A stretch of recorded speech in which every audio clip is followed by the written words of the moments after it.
Alrighty, Bob, why don't you give us your shopping experience? Gosh, I had a great shopping experience. I went to a Gerald Nissan over here in the Auto Mall. Walked in, got out of my truck, a guy came over to me within 20 to 30 seconds. His name was Jose Vendoses. Okay. A Spanish gentleman came over, asked me what I was interested in, if he could help me. Didn't introduce himself at all until we got further down the conversation. We talked about one of the new Nissan trucks that they're offering. The funny part about this was is that he knew nothing about the new trucks. He had no idea if they were even going to carry him.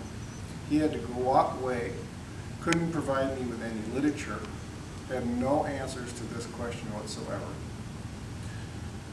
So finally I walked in, I go, well then, you know, I picked up another flyer of the companies to look at some of the other vehicles and stuff. He came around and I had to ask him for a card. I had to get him to go talk to somebody about the new vehicle. He finally came back and told me as I was getting basically in my truck that they were not going to carry this vehicle at that dealership.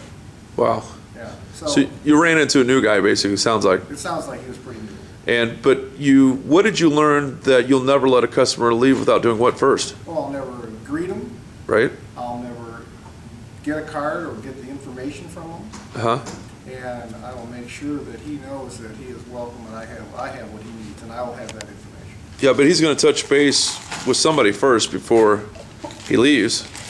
Who's he going to touch base with? The manager.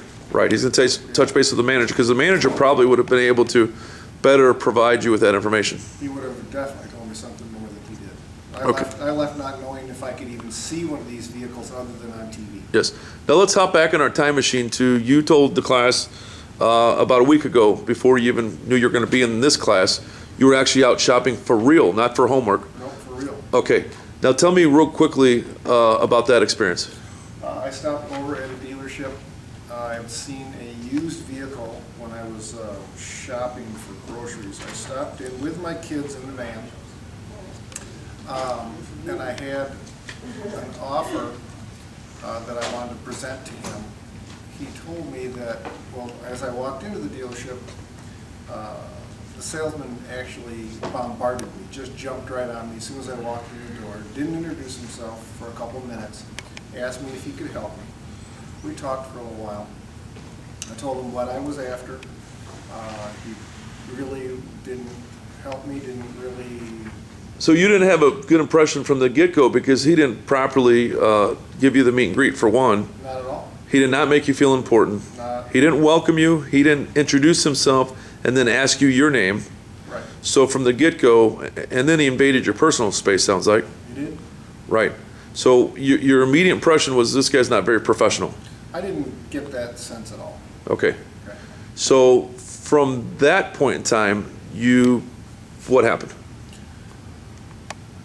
I was going to make him an offer on the vehicle, X amount of dollars for an $11,000 vehicle on the lot. I was going to make him a $10,000 offer. He basically kind of snickered at me and said, "There's no way that this can happen." Yeah. And then he went back to, I guess he went to the manager and came back out within 10, 15 seconds and said, "No, that's just not going to happen." He says, "That's $12,000 vehicle." Okay, so basically he didn't introduce you to a manager, and a manager never came out to thank you for coming in, and this was taking place on the lot, and so there was no control of the sales process at this point in time. Sounds like you had more control of the sales process. I completely controlled the whole thing. Yes. I walked in and controlled it. So had he maybe controlled the sale process, did the proper meet and greet, and then where do we do the interview? Well, we did the interview walking around another Where car. should you do the interview? We should do the interview in the office. Right. Yeah. You know what else is located in the office? And if somebody makes me an offer, I'm going to reach out and grab a what? Well, a sales form, a contract. A buyer's order. Okay, you just made me an offer. I don't know. Sounds kind of low. That's Let me right. go ahead and put it on paper. Get your name and number. Yeah. Yeah. So at that point in time, he could have brought a offer to the manager, A legitimate offer to the manager. but he didn't build any value in the vehicle. There was no features, there was no benefit, there's no value because there wasn't a test drive. There was not a test drive. There wasn't a presentation. Nope, So he skipped all the steps and went right for the close. right for the call. Yes. Yeah. Okay. Bob, do you know that I went into that dealership and you gave me that salesperson's name? Right, I talked to the general manager. That was their #1 guy in the store. yep. The #1 guy. He makes over $100,000 a year. I don't know how. He didn't even put your name into the customer database, Bob. Yeah, I know. You never asked my last name. So that being the #1 guy in their store, making over $100,000 a year, do you feel as an AutoMax trained sales professional you can outperform that guy? Hands down. Hands down. So you will make over $100,000 a year, and you'll probably end up making more than that because you're better than their #1 guy. Am I right or wrong? You were right.